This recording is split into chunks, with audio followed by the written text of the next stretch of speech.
Good morning, guys! Yan! Diba? Melindis! Meron siya iba-ibang kulay, iba-ibang flavor. Meron siyang this one. Meron siyang ano ba to? Berry. Blueberry. Meron siyang grapes. Strawberry. Meron din siyang lemon. Okay, titikman natin siya isa. Lemon.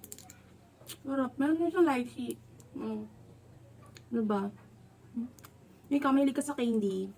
Sa murang halaga, meron ka na nito. Serious. Meron na kadami. Diba? Dami na siya. Malamig na malasang lemon. Kung gusto mo pang pagising, bili ka na natin. Diba? Sarap siya. Meron ka pang iba-ibang flavor. Diba? Kung meron mga batang bibigyan mo, hindi kaya pang design mo, panlagay mo sa mga ganito. Diba? Perfect siya pang design. Perfect. Dami siya, madami siya. Ganito lang siya kaliliit. Iba-ibang flavor. Yan. So, ano pa inaantay nyo? Grab yours now.